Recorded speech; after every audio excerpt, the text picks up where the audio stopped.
देश में लोकतंत्र की बुनियाद और चुनाव आयोग की निष्पक्षता को लेकर पिछले काफी समय से सवाल उठ रहे हैं और सवाल चुनाव आयुक्त की नियुक्ति को लेकर भी उठाए जा रहे हैं। ये मामला सुप्रीम कोर्ट भी पहुंचा तो मामले में सरकार को अपनी दलील कोर्ट में भी पेश करनी पड़ी। सुप्रीम कोर्ट ने देश के मुख्य चुनाव आयुक्त और चुनाव आयुक्तों के चयन के नए तरीके पर सवाल उठाए और केंद्र सरकार को कटघरे में खड़ा कर दिया। सुप्रीम कोर्ट की तरफ से क्या टिप्पणी की गई, सरकार ने क्या दलील दी और अब आगे क्या कुछ होगा, इस रिपोर्ट में आपको बताएंगे। नमस्कार, आपके साथ में प्रतिमा दत्ता।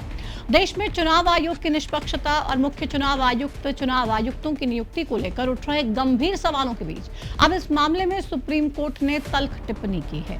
इस मामले में सुप्रीम कोर्ट के जस्टिस दीपांकर दत्ता और जस्टिस सतीश चंद्र शर्मा की पीठ ने सुनवाई के दौरान केंद्र सरकार की मंशा पर सवाल उठाए और सीधे पूछा कि जब सीबीआई डायरेक्टर और लोकपाल जैसे पदों के चयन पैनल में देश के मुख्य न्यायाधीश यानी कि सीजेआई को शामिल किया जाता है तो फिर देश के लोकतंत्र को बचाने वाले सबसे अहम पदों यानी कि मुख्य चुनाव आयुक्त और चुनाव आयुक्तों की नियुक्ति प्रक्रिया से सीजेआई को बाहर आखिर क्यों रखा गया।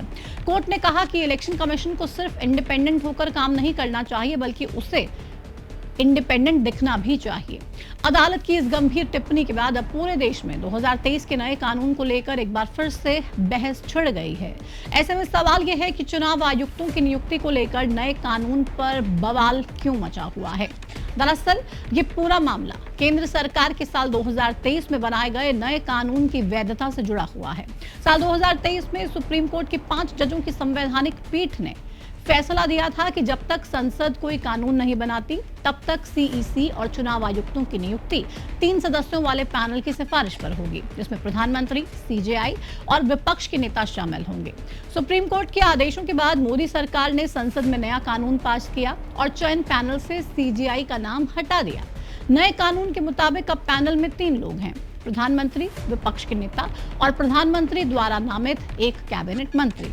बस इसी पर विपक्ष और याचिकाकर्ताओं का तर्क है कि इस नए पैनल में सरकार का स्पष्ट 2:1 का बहुमत हो जाता है, जिससे चुनाव आयोग की स्वतंत्रता प्रभावित होती है। वहीं कोर्ट में सरकार की तरफ से अपनी दलीलें पेश की गई हैं और सरकार की तरफ से कोर्ट में अटॉर्नी जनरल और सॉलिसिटर जनरल ने दलीलें पेश करते हुए कहा, संसद की पसंद और बनाए गए कानून पर सवाल नहीं उठाया जा सकता, संसद का मुंह बंद नहीं किया जा सकता। साथ ही ये भी कहा गया कि कोर्ट ये मानकर नहीं चल सकता कि प्रधानमंत्री कुछ गलत करेंगे।